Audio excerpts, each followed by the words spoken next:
কৃষকদের লড়াই চলছে চলবে। অসংগঠিত ক্ষেত্রে শ্রমিকদের ন্যূনতম 37,000 টাকার মজুরির ব্যবস্থা করতে হবে। কৃষকের ফসলের ন্যূনতম সহায়ক মূল্য দিতে হবে। রেগার বছরে 2 দিনের কাজের গ্যারান্টি নিশ্চিত করতে হবে। সরকারকে পদক্ষেপ গ্রহণ করতে হবে। মণিপুরে জাতি হিংসা জাতি দাঙ্গার বিরুদ্ধে সর্বস্তরের মানুষ আছেন। মণিপুরে শান্তি ফেরাতে বিজেপি সরকারকে ব্যবস্থা গ্রহণ করতে হবে। শ্রমিক বিরোধী নয়া সমর্থনকে বাতিল করতে হবে। এই দাবি নিয়ে আজকে জেলা শাসকের কাছে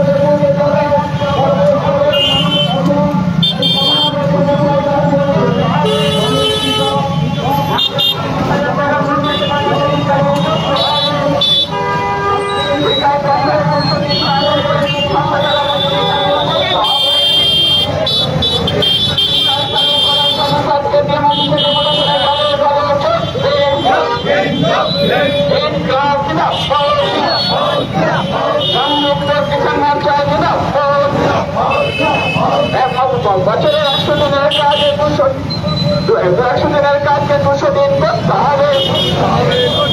100 দিনের কাজের মজুরি 700 টাকা করতে হবে।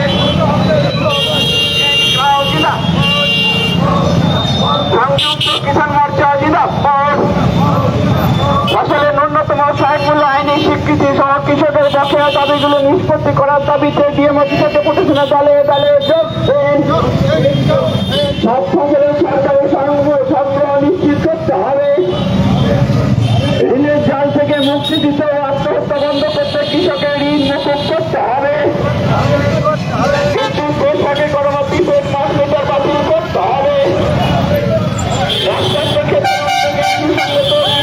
চালু করতে হবে। কৃষকের মাসিক 10,000 টাকা পেনশন চালু করতে হবে। কর্পোরেটের জমি করতে হবে। চাকরির সমস্যা আইন বাতিল করতে হবে। মাসিক 37,000 টাকা ন্যূনতম মজুরি চালু করতে হবে।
চলছে, চলবে। কৃষক বিরোধী আন্দোলনের বিরুদ্ধে সমস্ত মানুষ জাগাও। মোদী সরকারের শ্রমিক কৃষক বিরোধী নীতি চালিয়ে দাও, তুলে দাও।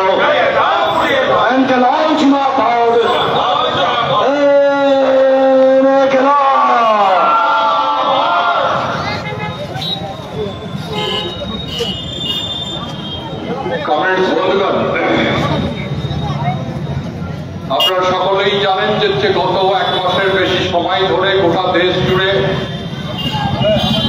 সংযুক্ত কিষাণ মোর্চা এবং কেন্দ্রীয় ট্রেড ইউনিয়ন সমূহ তাদের আহ্বানে 5,000 জেলায় আজকে সারা ভারতবর্ষের এই মিছিল, জমায়েত, সমাবেশ সংঘটিত হচ্ছে।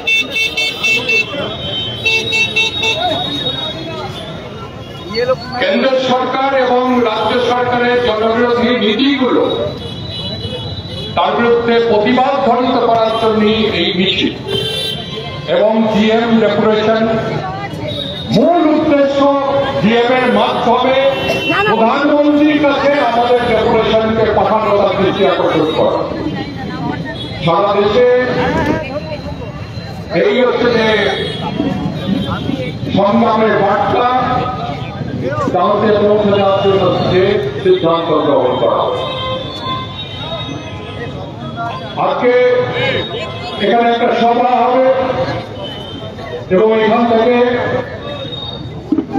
ডিএম এর কাছে ডেপুটেশনে যাওয়া হবে। এই সভায় সভাপতিত্ব করবেন কৃষক সভার কমরেড সমর ঘোষ, সিআইটির পক্ষে কমরেড নজরুল ইসলাম এবং খেলপুলির সংগঠনে কমরেড সনাতন টুডু।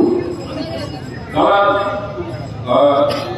এই সভায় সভাপতিত্ব করার জন্য তাদের নামের প্রস্তাব আমি রাখব। আমি এই প্রস্তাব সমর্থন করছি।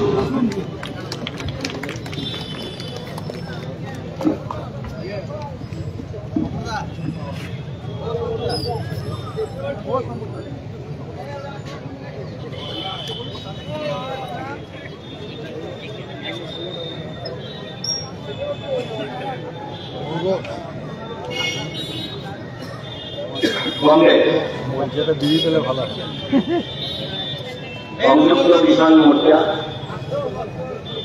ট্রেড ইউনিয়ন এবং ট্রেড ইউনিয়ন তাদের পক্ষ থেকে আজকে এই সভা। এতে তো সব নামগুলো লেখা নাই। গোটা দেশ জুড়ে 26শে নভেম্বর আমাদের দেশের 5 থেকেও বেশি জেলা শহরে সংগঠন, ট্রেড ইউনিয়ন, ট্রেড ইউনিয়ন যৌথভাবে গোটা দেশ জুড়ে একটা আন্দোলনের কর্মসূচি নিয়ে এই কর্মসূচি অংশ নিতে আজকে পূর্ব বর্ধমান জেলা, আজকে বর্ধমান শহরে আমরা এই জমায়েতে অংশগ্রহণ করব। আমাদের এই জমায়েতে বিভিন্ন সংগঠনগুলোর পক্ষ থেকে বক্তব্য রাখা হবে এবং বিভিন্ন সংগঠনের পক্ষ থেকে পূর্ব বর্ধমান জেলা শাসকের কাছে আমাদের দাবিপত্র পেশ করা হবে।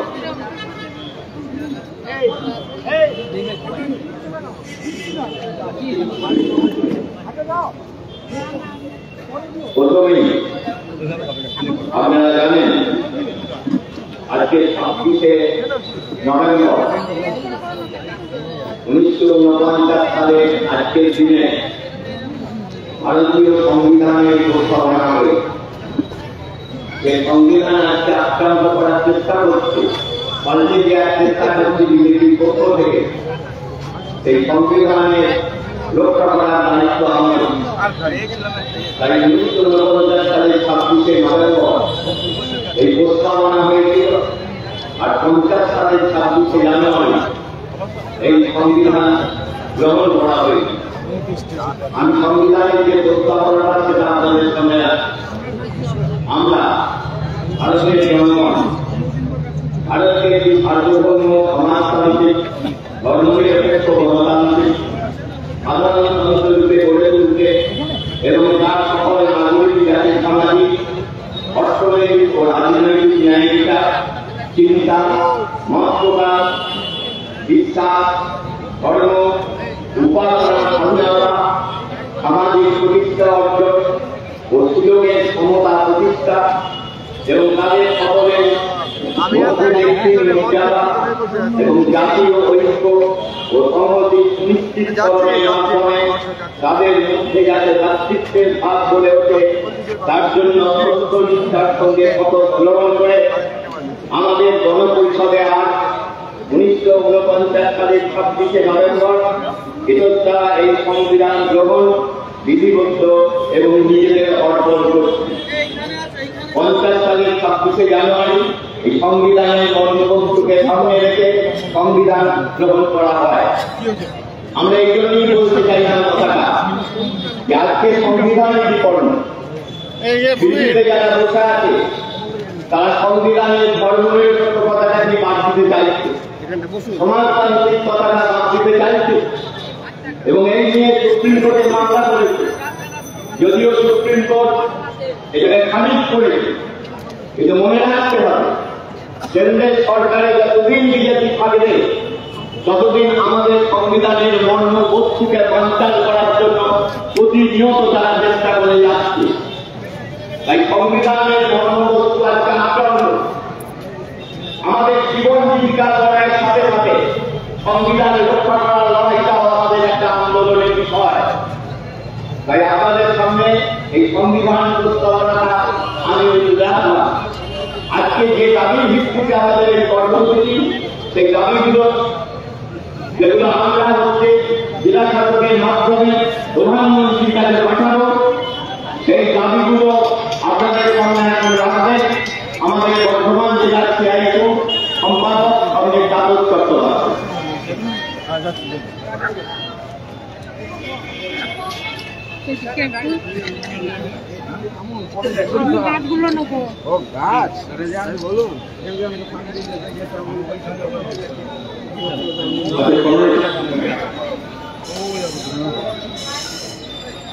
যে দাবির ভিত্তিতে আজকে এই সমাবেশ এবং সংরক্ষিত হচ্ছে, ইতিমধ্যে দাবিগুলো কম বেশি কবরটা পেয়ে গেছে এবং সাধারণ মানুষের মধ্যে প্রচারও করেছে।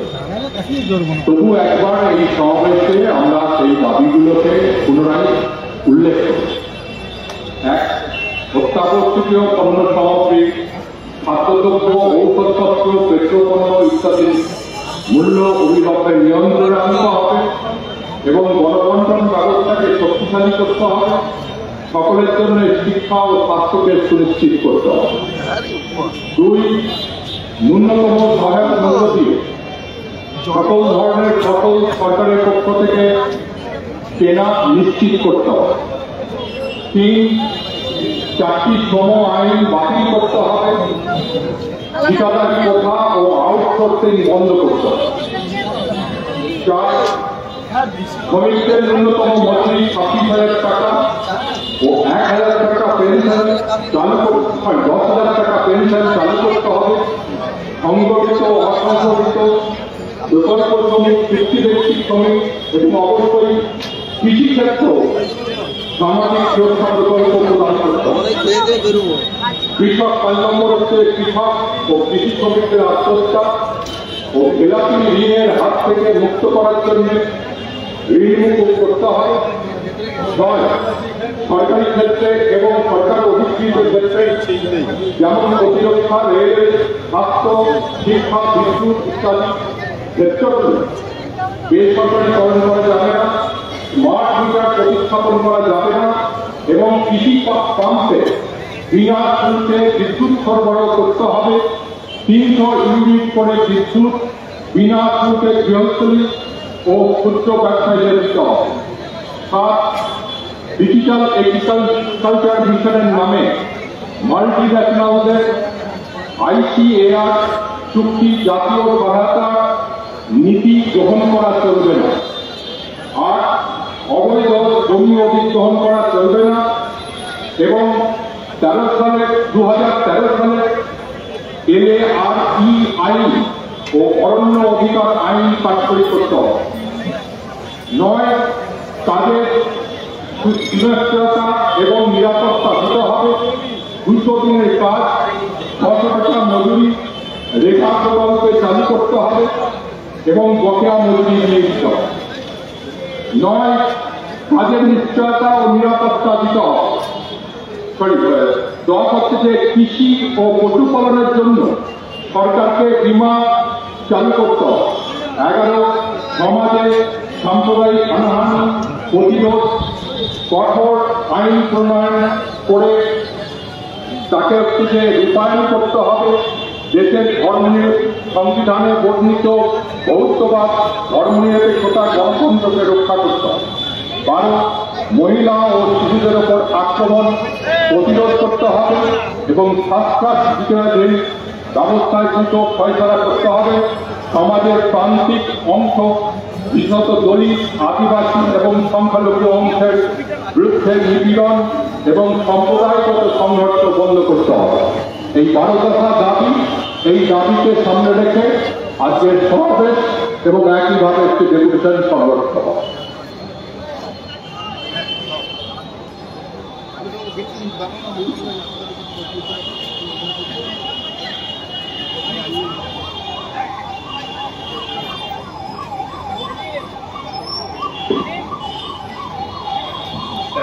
বন্ধুগণ, জেলা শাসকের কাছে আমাদের বিভিন্ন সংগঠনের পক্ষ থেকে যারা যাবেন সেই নামগুলো আমি একটু বলে দিই।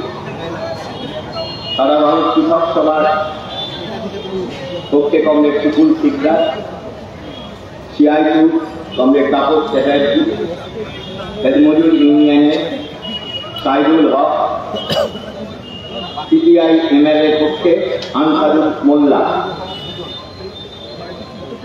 আর কেউ যদি যেতে চান একজন যেতে পারেন। এই 4-5 জন যারা যাবেন তাদেরকে বলবো ডেপুটি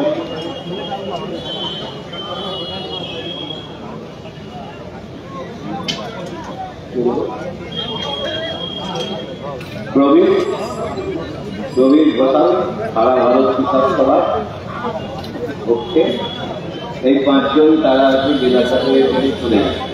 আমরা আমাদের এখানে সবার কাজ আমরা শুরু করছি। আপনাদের সামনে প্রথমেই এই সভায় বক্তব্য রাখবেন বর্ধমান জেলার CI2 সহ সভাপতি কমরেড সুকান্ত কুমার।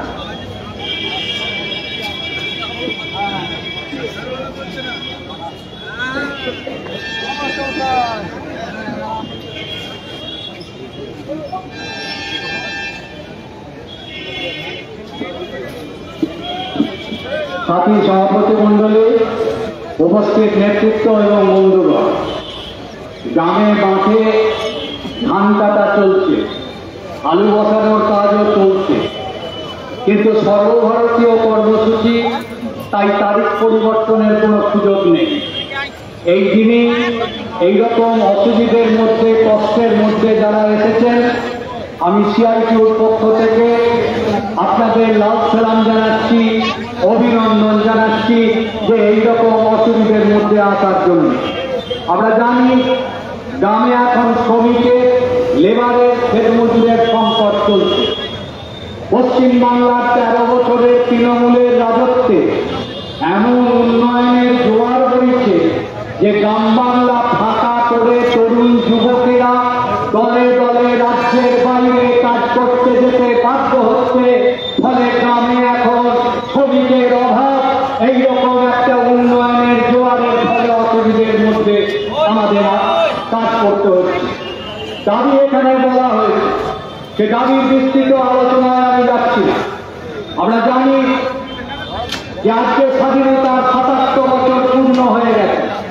2 বছর আগে আজাদী কা অমৃত মহোৎসব হয়েছিল।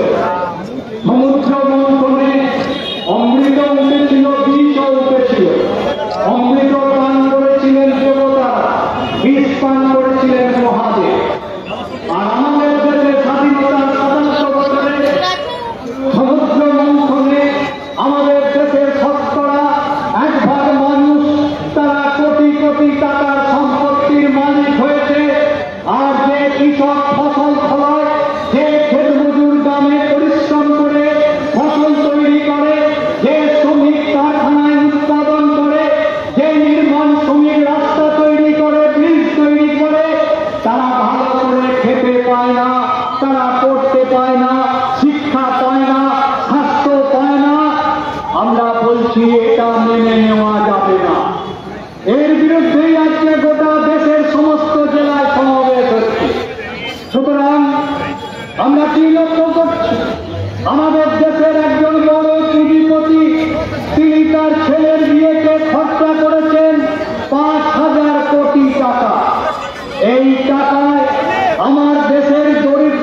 বিস্তৃত ব্যাখ্যার সুযোগ নেই।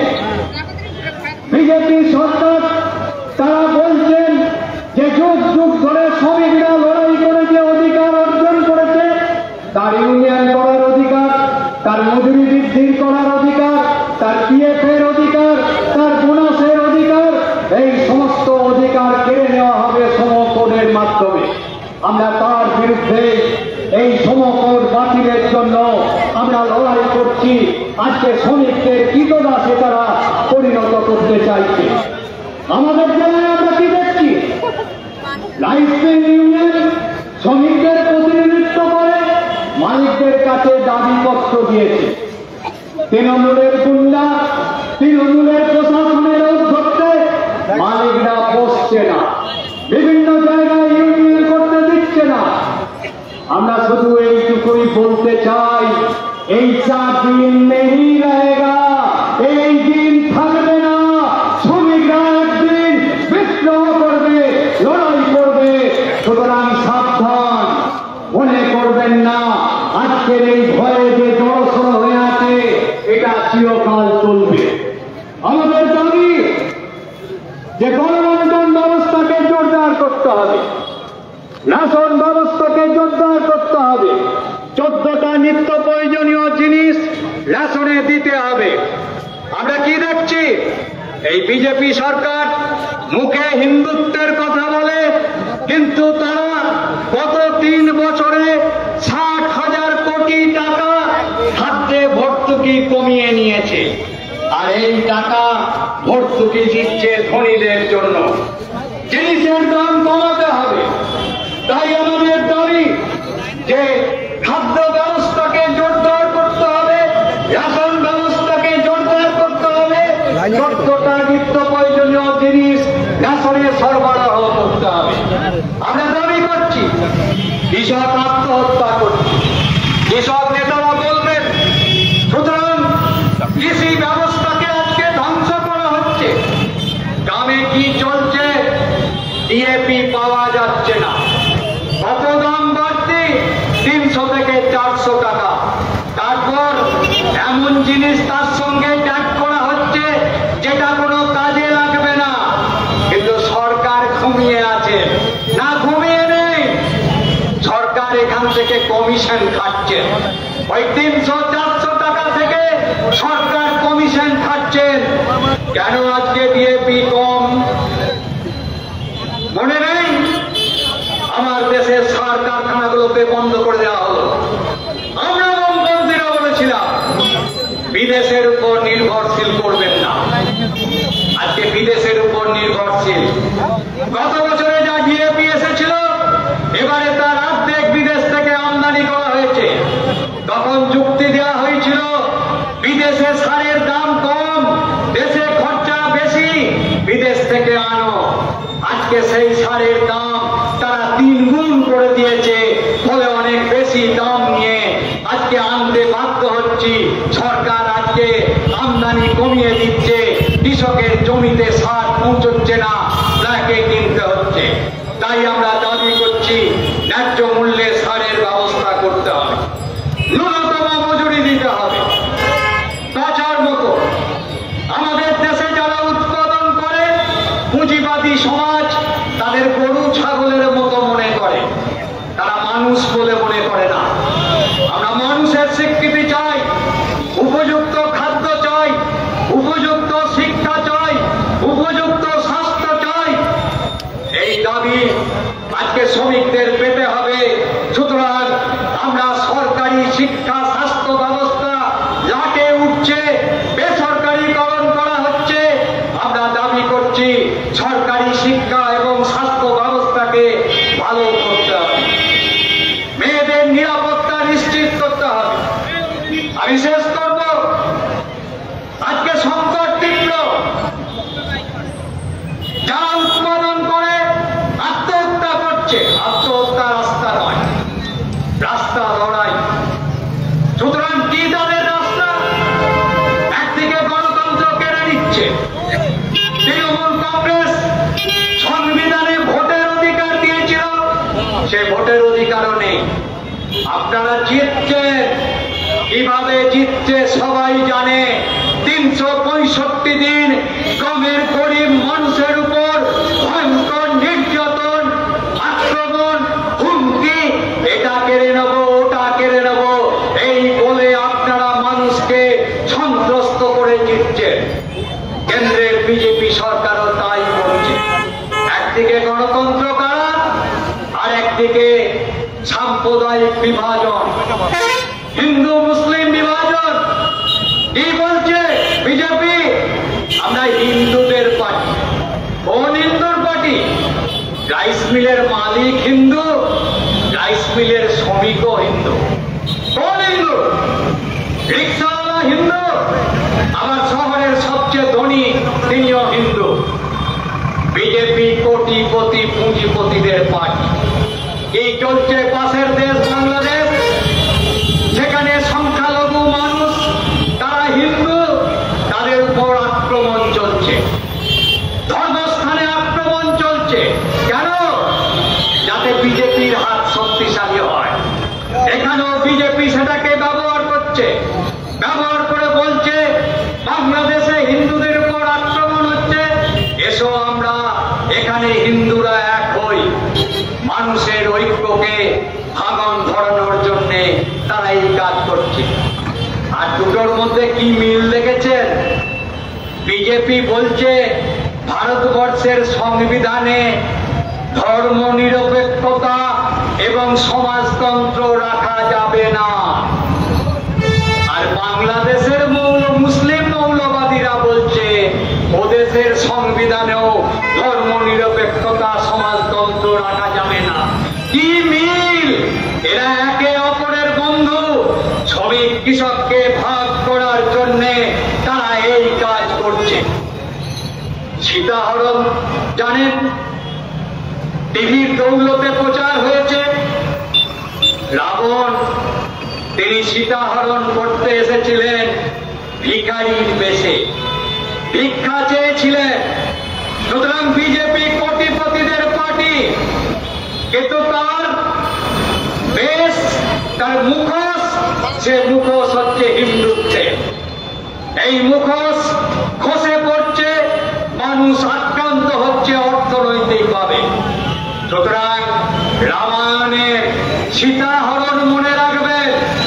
সেই সীতাহরণ ভিক্ষুকের ছদ্মবেশে সীতাকে হরণ করা হয়েছিল, আর আজকে হিন্দুত্বের ছদ্মবেশে কোটি কোটি পুঁজিপতিদের তাদের সম্পত্তির পাহাড় বানানো হচ্ছে। গাছের পরিচয় তার ফলে, বিজেপির পরিচয় তার অর্থনীতিতে। কি করেছেন 10 বছরে? কংগ্রেস আমলে বড় বড় পুঁজিপতি কর্পোরেট, তাদের 100 টাকা আয় হলে ট্যাক্স দিতে হতো 30 টাকা। বিজেপি এসে সেই ট্যাক্স 30 টাকার পরিবর্তে 22 টাকা করে দিয়েছে। তাদের পার্টি আদানি আম্বানির পার্টি। আজকে বেকার যুবক ব্যাংক থেকে ঋণ নিয়ে ব্যবসা করছে, গ্রামের কৃষক কৃষি ঋণ নিচ্ছে, তার ঋণ মুকুব হয় না। কিন্তু আদানি আম্বানিদের 16.5 লক্ষ কোটি টাকা ব্যাংক ঋণ মুকুব করা হয়েছে। বিজেপি কাদের পার্টি? হিন্দুদের না কোটিপতিদের? সুতরাং এই সত্যিকারের রূপ আজকে বুঝতে হবে। ভারতবর্ষের যদি 167 জন সবচেয়ে বড় ধনী, তাদের উপর যদি 100 টাকায় 2 টাকা কর বসায়, তাহলে 5 লক্ষ কোটি টাকা আদায় হয়। এই টাকায় ভারতবর্ষের শিক্ষা স্বাস্থ্য ব্যবস্থাকে জনগণের উপযোগী করা যাবে। বিজেপি এই রাস্তায় যাবে না, কারণ তাদের নীতি হচ্ছে মানুষকে ভাগ করো আর কোটিপতিদের ভালো করো। তাই আমরা আবেদন করব, বামফ্রন্টের 34 বছর ভূমি সংস্কার হয়েছে, পঞ্চায়েতি ব্যবস্থা হয়েছে, কৃষকের জমিতে জল পৌঁছেছে, কোঅপারেটিভের মধ্যে দিয়ে ফসল উঠলেই ধান নেওয়া হয়েছে, 1000 টাকা লক্ষ্মী ভান্ডার ভান্ডার না দিল, গ্রামের মানুষ নিজের পায়ে দাঁড়িয়েছিল। আর আজকে 1000 টাকা লক্ষ্মী ভান্ডার দেওয়ার পরও বাড়ির লক্ষ্মী ভান্ডারে লক্ষ্মী জমছে না, ব্যাংকে টাকা চলে যাচ্ছে। কম্পন করেছিল মানুষকে নিজের পায়ে দাঁড় করানো। আজকে মানুষকে লড়াই করে সেই জায়গায় যেতে হবে। আমাদের লড়াই অনেক বড়। আত্মবিশ্বাস নিয়ে মানুষের কাছে যেতে হবে এবং মানুষ তার জীবনের অভিজ্ঞতায় বুঝবেন। আমি এখানে আবার যারা এসেছেন এই অসুবিধের মধ্যে, তাদের প্রত্যেককে লাল সালাম জানিয়ে, নেতৃত্বকে অভিনন্দন জানিয়ে আমার বক্তব্য শেষ করছি। ইনকলাব জিন্দাবাদ, শ্রমিক কৃষক মেহনতি মানুষের ঐক্য জিন্দাবাদ।